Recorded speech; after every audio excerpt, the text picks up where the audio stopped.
ثم جعلناك على شريعة من الأمر فاتبعها ولا تتبع أهواء الذين لا يعلمون. Pertanyaan selanjutnya terkait dengan ibadah di rumah, bagaimana hukum syariat tentang hal tersebut? Apa yang disampaikan oleh Bapak Presiden bahwa sudah saatnya kita ibadah di rumah, itu juga adalah hal yang bagus sesuai dengan kaidah-kaidah syariat.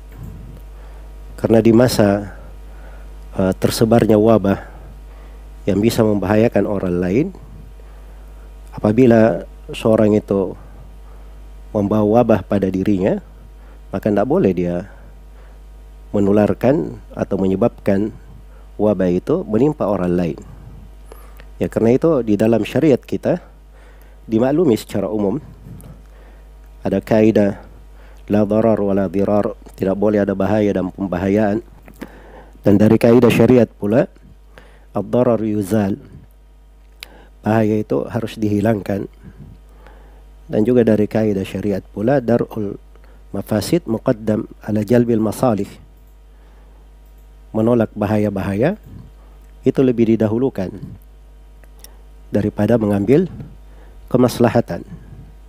Dan syah di dalam hadits riwayat Bukhari dan Muslim tentang Nabi sallallahu alaihi wasallam bersabda, "Man akala min hadhihi asy-syajarah fala yaqrabanna masjidana." Siapa yang makan dari pohon ini, maksudnya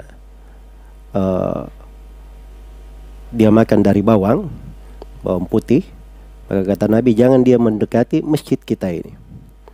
Jadi kalau makan bawang putih ini bukan penyakit, tapi dia bau yang bisa mengganggu orang yang berada di masjid, itu oleh Nabi SAW dilarang mendekati masjid.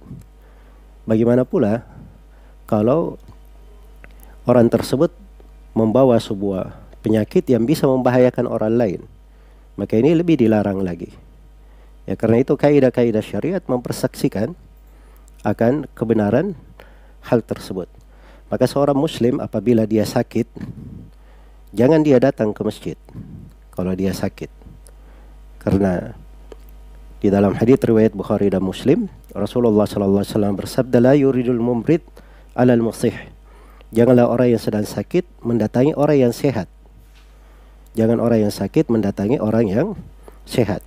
Sebagaimana kalau seorang itu merasa khawatir, misalnya dia datang ke masjid atau ke tempat ibadah, dia khawatir bahaya untuk dirinya, maka dibolehkan dia sholat di rumahnya. Ya, ada keringanan di dalam hal tersebut. Karena itu diriwayatkan oleh Imam Malik dalam Al-Muwatta, juga disebutkan oleh Al-Fakihani dalam Akhbar Makkah, bahwa di masa Umar bin Khattab radhiyallahu taala anhu ada seorang perempuan yang melakukan tawaf dan perempuan ini ditimpa penyakit kusta.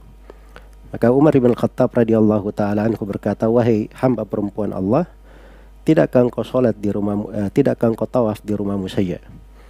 Ya, atau tidakkah engkau berada di rumahmu saja, beribadah di rumahmu saja? Maka perempuan itu pun pulang beribadah hanya di rumahnya. Dia tidak melakukan ibadah umrohnya atau ibadah hajinya karena larangan dari Umar ibn Khattab radhiyallahu taala anhu.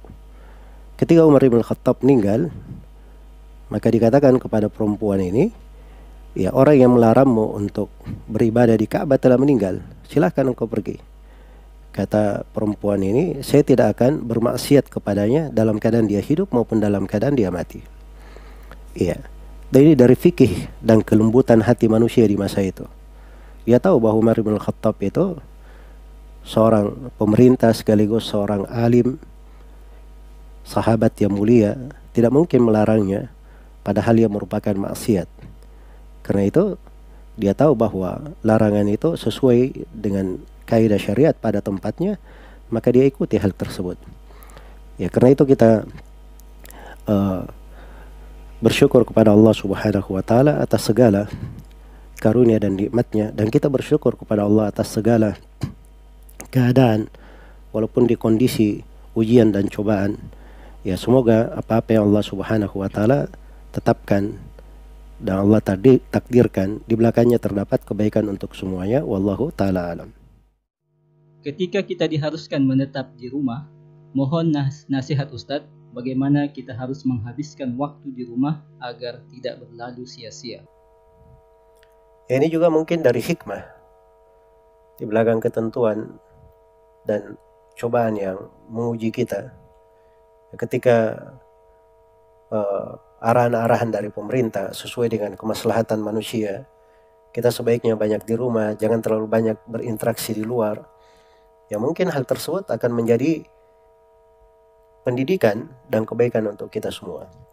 Karena itu di masa fitnah, dari jalan keselamatan kata Nabi sallallahu alaihi wasallam, ya, amsik alaika lisanak wal yasa'ka baituk wa baki ala khati'atik. Hendaknya engkau menjaga lisanmu, dan hendaknya rumahmu menjadi lapang bagimu, dan hendaknya engkau selalu menangisi kesalahan-kesalahanmu. Ya, mungkin kalau kita berada di rumah, menyebabkan lisan kita yang biasanya bisa berbicara ke sana sini, berada di rumah terbatas. Dia berucap yang penting saja, atau dia tidak berucap sesuatu yang diharamkan. Dan dia berada di rumahnya, dia merasa lebih lapang dengan rumahnya, mensyukuri nikmat Allah dan karunia Allah. Ya. Dan juga di antara hikmahnya, dia bisa banyak merenungi, bertobat terhadap dosa-dosa dan kesalahannya. Ya. Alhamdulillah, ini ketika seorang berada di rumahnya bisa dia gunakan untuk berzikir kepada Allah, membaca Al-Quran, dia perbaiki dari sholat 5 waktunya, dia jaga sholat-sholat sunnahnya, dia hidupkan sholat malamnya, ya. Dan dia selalu lebih mendekatkan dirinya kepada Allah Subhanahu wa taala.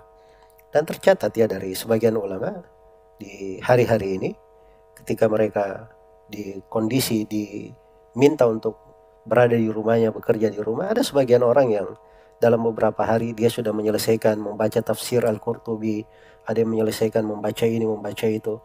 Dan ini pintu-pintu ibadah kita buka untuk diri kita. Semoga Allah Subhanahu wa taala memberi taufik kepada semuanya. Wallahu taala alam.